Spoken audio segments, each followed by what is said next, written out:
Welcome to my channel Apex Life Tamil.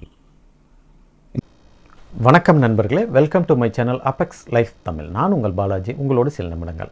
இன்றைக்கி நம்ம என்ன தலைப்பில் பேச போகிறோம்னா, ஆளுமை வளையம் என்றால் என்ன, வாட் இஸ் பர்சனாலிட்டி லூப் அப்படின்ற தலைப்பை பற்றி தான் பேச போகிறோம். வாங்க பார்க்கலாம். இப்போது ஒவ்வொரு மனிதருக்குமே பார்த்திங்கன்னா தனித்தனி பர்சனாலிட்டி இருக்குது அப்படின்றத நம்ம ஒத்துக்க முடியும். நம்ம அதை ஏற்றுக்கத்தான் வேணும். ஏன்னா ஒவ்வொருத்தருக்கும் தனித்தனி பர்சனாலிட்டி, அதாவது அவர்களுடைய பர்சனல் ஆளுமை திறன் அப்படின்னு நம்ம சொல்லலாம். அவங்களுடைய வெளிப்பாடு என்ன இருக்குதோ அதை பொறுத்து தான் அவங்களுடைய பர்சனாலிட்டி அப்படின்னு சொல்கிறோம். அதை ஆட்டிடியூடு அப்படின்னு நம்ம சொல்கிறோம். அணுகுமுறை, அவங்களுடைய பர்சனாலிட்டியை பொறுத்து அணுகுமுறை மாறுபடுது அப்படின்னு சொல்கிறோம். அதுக்கெல்லாம் இப்போ நிறைய உங்களுடைய பர்சனாலிட்டியை டெவலப் பண்ணுறதுக்கு நிறைய கிளாஸஸ் எடுக்கிறாங்க, நிறைய பயிற்சி வகுப்புகள்லாம் நடக்குது. அதுக்கெல்லாம் நம்ம இப்போ போகலை. இப்போ ஒருத்தருடைய பர்சனாலிட்டி, அதாவது ஆளுமை வளையம் என்றால் என்ன, பர்சனாலிட்டி லூப் அப்படின்னா என்ன அப்படின்றத பற்றி தான் பேச போகிறோம். இப்போது இந்த ஆளுமை வளையம் அப்படின்னா ஒவ்வொருத்தருக்கும் இருக்குது இல்லைங்களா பர்சனாலிட்டி அப்படின்னு. ஒருத்தர் பார்த்திங்கன்னா எப்போவுமே பாசிட்டிவாக பேசுவார், நேர்மறையாக பேசுவார், அது ஒரு பர்சனாலிட்டி. இப்போ ஒரு சிலர் பார்த்திங்கன்னா எதை எடுத்தாலும் அதில் உள்ள நெகட்டிவ் விஷயங்களை பற்றி மட்டுமே பேசுவாங்க, எதிர்மறையாகவே யோசிப்பாங்க. அது அவர்களுடைய பர்சனாலிட்டி அப்படின்னு சொல்ல முடியும். இன்னும் ஒரு சிலர் பார்த்திங்கன்னா அவங்க எதை எடுத்தாலும் ஒரு சந்தேக கண்ணோட பார்ப்பாங்க, எல்லாத்தையும் ஒரு டவுட்டோடவே பார்ப்பாங்க. இது மாதிரி ஒரு பர்சனாலிட்டி இருக்கும். இன்னும் ஒரு சில குரூப் இருக்காங்க, இன்னும் மனிதர்கள் இருக்காங்க. அவங்க எப்படின்னா எல்லாத்தையும் பார்த்து பயப்படுவாங்க, எல்லா இதுலேயும் பார்த்திங்கன்னா பயப்படுவாங்க. இதுக்கு என்ன காரணம்னு கேட்டிங்கன்னா, இப்போ முதல் வரிசையில் நம்ம சொன்ன நேர்மறை எண்ணம் கொண்ட ஒரு பர்சனாலிட்டியை நம்ம எடுத்துக்கிட்டோம்னா, அவர் பழக்கமே அவருடைய ஹேபிட்டே எப்படி இருக்கும்னு கேட்டிங்கன்னா, நல்ல விஷயங்களை பற்றி தான் அதிகமாக டிஸ்கஸ் பண்ணுவார், நல்ல விஷயங்களை தான் பார்ப்பார், அடுத்தவங்ககிட்ட இருந்து நல்லது யாருக்கிட்ட இருந்தாலும் எடுத்துக்கிறதுக்கு துணிஞ்சு செயல்படுவார். நல்ல விஷயங்களை நம்மளை விட பெரியவங்ககிட்ட இருந்து தான் கற்றுக்கணும்னு இல்லைங்க, நம்மளை விட சின்ன குழந்தைங்ககிட்ட இருந்து கூட நம்ம ஒரு நல்ல விஷயத்தை நம்ம கற்றுக்க முடியும். இப்போது மனிதர்கள் உயர்ந்தவர்கள்கிட்ட இருந்து மட்டும்தான் நம்ம நல்ல விஷயத்தை எடுத்துக்கணும் அப்படின்னு அவசியம் இல்லைங்க. மனிதர்களில் எளிமையான மனிதர்கள்கிட்ட கூட நல்ல விஷயங்கள் இருக்குது. ஒரு கிராமத்து மனிதர்கள்கிட்ட கூட நல்ல விஷயங்கள் இருக்குது. ஏன்னா நம்மளாம் கிராமத்திலேருந்து தான் வந்தோம். நம்ம எல்லாருமே சிட்டிலேயே பிறந்து சிட்டிலேயே வளர்ந்து நம்ம சிட்டிலேயே வாழலை. நம்ம எல்லாம் சுத்தமான கிராமத்திலிருந்து வந்த நபர்கள் தான். நம்ம படிக்கிறதுனாலையும் அனுபவங்களாலையும் பார்த்திங்கன்னா நம்ம ஒரு மாநகரத்தில் இருக்கிறதுக்கான நம்மளுடைய தகுதிகளை வளர்த்துக்க முயற்சி பண்ணுறோம் அப்படின்னு தான் நான் சொல்ல முடியும். ஏன்னா நம்மளுடைய நாடே பார்த்திங்கன்னா ஒரு 80% கிராமங்களால் அமைக்கப்பட்டது, கிராமங்களால் கட்டமைக்கப்பட்டது அப்படின்றத நம்ம உறுதியாக சொல்ல முடியும். இன்றைக்கி மாநகரங்கள் எந்த அளவுக்கு வளர்ச்சி அடையுதோ அந்த அளவுக்கு கிராமங்களும் வளர்ச்சி அடைஞ்சிக்கிட்டு வருது அப்படின்றத நம்ம சொல்ல முடியும். அதனால் நீங்கள் விஷயங்கள், நல்ல விஷயங்கள் எங்கே இருந்தாலும் நீங்கள் ஒரு நேர்மறை எண்ணம் உள்ளவராக இருந்தீங்கன்னா, அதாவது பாசிட்டிவ் தாட் உள்ள ஒரு ஆளுமை வளையம் கொண்டவராக இருந்தீங்கன்னா, உங்களை சுற்றி ஆளுமை வளையம்னா அது உங்களோட பாசிட்டிவ் தாட்டாக இருந்ததுன்னா நீங்கள் அதற்குள்ளேயே இருப்பீங்க. அதை ஒரு என்ன சொல்கிறதுங்க, பர்சனாலிட்டி லூப் அப்படின்னு சொல்லலாம். அதாவது நம்மளை சுற்றி ஒரு வளையம் சுற்றிக்கிட்டே இருக்குதுன்னு நம்ம வச்சுக்கிட்டோம்னா அது எப்படி இருக்கும்னு கேட்டிங்கன்னா, நம்ம பாசிட்டிவ் தாட் உள்ளவங்களாக இருந்தால் நம்மளை சுற்றி உள்ள விஷயங்கள் எல்லாமே, நம்மளை வந்தடைகிற விஷயங்கள் எல்லாமே பார்த்திங்கன்னா பாசிட்டிவாக இருக்கும். நீங்கள் அதை கவனித்து பார்க்கலாம். நீங்கள் ஒரு நாள் ஃபுல்லாக நீங்கள் பாசிட்டிவ் விஷயத்தை மட்டுமே பேசி பாருங்களேன், பார்த்து பாருங்களேன். நீங்கள் ஒரு சோஷியல் மீடியாவில் ஆகட்டும், உங்களை பார்த்து பேசுகிறவங்களாகட்டும், நீங்கள் நல்ல விஷயங்களை மட்டுமே பேசி பாருங்கள். அன்றைக்கி நாளே உங்களுக்கு ஒரு புத்துணர்ச்சியோடு இருக்கும். உங்களுக்கு மறுநாளும் அதே மாதிரி விஷயங்கள் தான் உங்களை வந்தடையும். இதுவே நெகட்டிவாக பேசுகிறாங்க இல்லைங்களா, எல்லா விஷயத்துலேயும் நெகட்டிவ் எதிர்மறை விஷயத்தை தேடி கண்டுபிடிச்சு பேசுகிறாங்க இல்லைங்களா, அவங்களுக்கு எல்லாமே ஒரு எதிர்மறையாக தான் தெரியும். ஏன்னா அவங்களுடைய அந்த ஆளுமை வளையமே பார்த்திங்கன்னா நெகட்டிவாக தான் இருக்கும். அவங்களுக்கு தேடி வர்ற, அதாவது நம்ம ஒரு மேக்னெட்னு நம்மளை நினச்சிக்கிட்டோம்னா, மனிதனை ஒரு மேக்னெட்டாக நம்ம நினச்சிக்கிட்டோம்னா, மனிதன் எந்த மாதிரி விஷயத்தை ஈர்க்கிறானோ அதே விஷயங்கள் அவனை அடையும். அது மறுக்கவே முடியாது. இதுதான் லா ஆஃப் அட்ராக்ஷன் அப்படின்ற ஒரு தத்துவத்திலையும் சொல்கிறாங்க. அதை பற்றின புத்தகத்திலையும் சொல்லியிருக்காங்க. நம்ம அதை பற்றி சில வீடியோக்களும் போட்டிருக்கோம், நீங்கள் அதுலேயும் பார்க்கலாம். இப்போது நம்ம என்ன நினைக்கிறோமோ, அதாவது நம்மளை சுற்றி நம்ம ஒரு நெகட்டிவ் வளையத்தை உருவாக்கி வச்சுருந்தோம்னா அதாவது நம்மளுடைய ஆளுமை வளையம் வந்து நெகட்டிவாக இருந்ததுன்னா நமக்கு கேள்விப்படுற விஷயங்களும் நெகட்டிவாக இருக்கும், நம்ம பேசுகிற விஷயமும் நெகட்டிவாக இருக்கும், நமக்கு நடக்கிறதும் நெகட்டிவாக இருக்கும். இது மாதிரி இருக்கும் 2வது வரிசையில். 3வது வரிசையில் சொன்னோம் இல்லைங்களா, சந்தேகமான ஒரு மைண்ட் செட் உள்ளவங்க அப்படின்னு சொல்கிறோம் இல்லைங்களா, அவங்க வந்து யாரையுமே நம்ப மாட்டாங்க, நல்ல விஷயத்துக்கும் நம்ப மாட்டாங்க, ஒரு ஒரு உண்மையான விஷயத்தை சொன்னாலும் நம்ப மாட்டாங்க. எதாக இருந்தாலும் அவங்களுக்கு வந்து உண்மை எது பொய் எது அப்படின்றத அவங்களால கண்டுபிடிக்கவே முடியாது. எல்லாத்தையும் ஒரு சந்தேக கண்ணோட பார்ப்பாங்க. அவங்கள சுற்றி அமைச்சு வச்சிருக்கிற ஒரு வளையம் அப்படின்னா அவங்களுடைய பர்சனாலிட்டி லூப் எப்படி இருக்கும்னா ஃபுல்லாகவே வந்து டவுட்டாகவே இருக்கும், சந்தேக எண்ணத்தோடவே அது வந்து கட்டமைக்கப்பட்டிருக்கும். அதனால் அவங்க கேள்விப்படுற விஷயங்கள், அவங்க பார்க்குற விஷயங்கள், அவங்க பேசுகிறது, அவங்க யாருக்கிட்ட பேசினாலும் அதில் ஒரு சந்தேகமான ஒரு டிஸ்கஷனுக்கு தான் போவாங்க. இந்த மாதிரி இருக்கிற நபர்களும் நிறைய இருக்கத்தான் செய்கிறோம். இது வரைக்கும் சொல்லியிருக்கிறது மட்டும் இல்லாமல் இன்னொரு சர்க்கிள் இருக்காங்க. அவங்க எப்படின்னா எல்லாமே பார்த்திங்கன்னா பயப்படுவாங்க. பயப்படுறது மட்டும் இல்லாமல் மற்றவங்களையும் பயமுறுத்துவாங்க.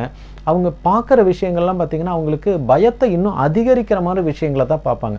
ஒரு திகில் படம் பார்த்தா, ஒரு திகிலான காட்சிகளை பார்த்தா பயம் ஏற்படும்னு தெரியும், ஆனால் மறுபடியும் அதை பயந்துக்கிட்டே பார்ப்பாங்க.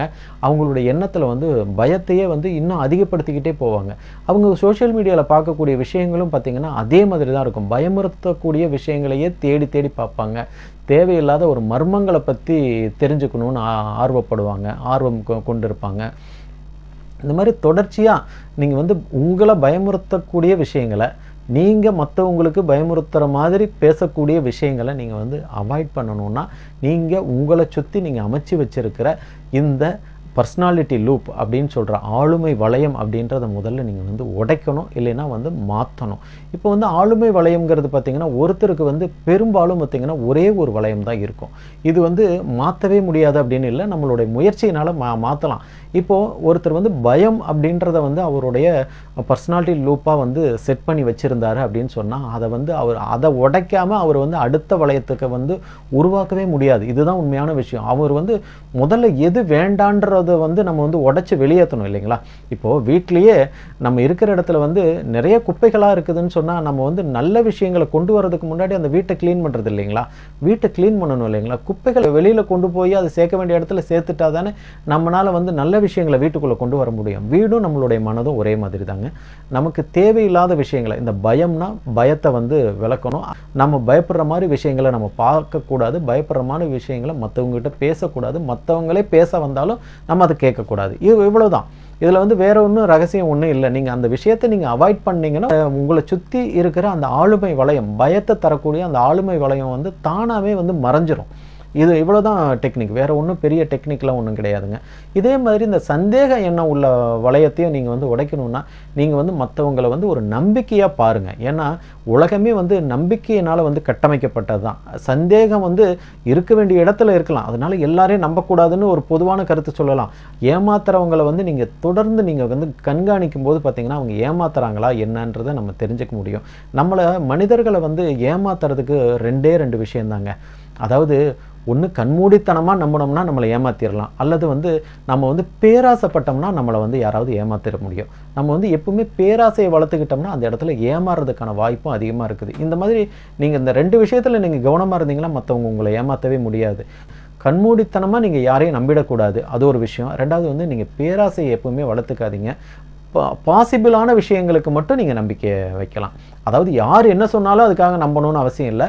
அது பாசிபிள் தானா அப்படின்ற உங்களுடைய அறிவாற்றலை கொண்டு நீங்கள் வந்து அதை ஆராய்ஞ்சு அதை தெரிஞ்சுக்கலாம். தெரியல, உங்களுக்கு டவுட்டாக இருக்குதுன்னா உங்களை சுற்றி உள்ளவங்ககிட்ட நீங்கள் சந்தேகத்தை கேட்கலாம். ஏன்னா சந்தேகத்தை கேட்டு தான் நம்ம வந்து நம்மளுடைய அறிவாற்றலை வளர்த்துக்க முடியுமே தவிர நம்ம யாருக்கிட்டையும் சந்தேகமே கேட்க மாட்டேன், நானாக தான் தெரிஞ்சுக்குவேன், நானாக தான் ஒவ்வொரு அனுபவத்தையும் நான் தெரிஞ்சுக்குவேன்னு சொன்னால் அதுக்கு வந்து நம்மளுக்கு பல காலம் அதுலேயே வீணாக போய்டுறதுக்கான வாய்ப்பு இருக்குதுங்க. அதனால் இப்போ நம்ம 3ஆவதா 4ஆவதா பேசியிருந்த இந்த சந்தேகம் அப்படின்ற சொல்கிற ஒரு ஆளுமை வளையம், அப்புறம் பயம் அப்படின்ற ஒரு ஆளுமை வளையம். இந்த ஆளுமை வளையங்களை, அதாவது பர்சனாலிட்டி லூப், இது வந்து ரெண்டுமே தேவையில்லை. 2ஆவதா சொல்லியிருந்தோம் இல்லைங்களா, எதிர்மறை ஆளுமை வளையம் பர்சனாலிட்டி லூப் அப்படின்னா அதுவும் நமக்கு தேவையில்லை. அப்போ நமக்கு என்ன மீதி இருக்குதுன்னு பார்த்தீங்கன்னா நேர்மறை ஆளுமை வளையம் மட்டும்தான் இருக்குதுங்க. பர்சனாலிட்டி லூப் அப்படின்றது என்னென்னு இருக்குதுன்னா நேர்மறை. இந்த நேர்மறையை மட்டும்தான் நம்ம வந்து ஃபாலோ பண்ணணும், நம்ம சுற்றிலும் உள்ளவங்ககிட்டையும் நம்ம உருவாக்கணும். நம்ம பேச்சினாலே அதை வந்து உருவாக்க முடியும். நீங்கள் வந்து நேர்மறையான விஷயங்களை பற்றி மட்டுமே பேசி பாருங்களேன். உங்களுக்கு ஏதாவது ஒரு விஷயம் வந்து நெகட்டிவாக வந்ததுன்னா அது நீங்கள் அதோட இக்னோர் பண்ணிவிடுங்க. உங்களுடைய மொபைல் ஃபோன்லேயே வந்ததுன்னா அதை வந்து டெலீட் பண்ணிவிடுங்க. நீங்கள் வேறு யாருக்கும் அனுப்பாதீங்க. அந்த மாதிரி எதிர்மறையான விஷயங்களை வந்து அனுப்பாதீங்க.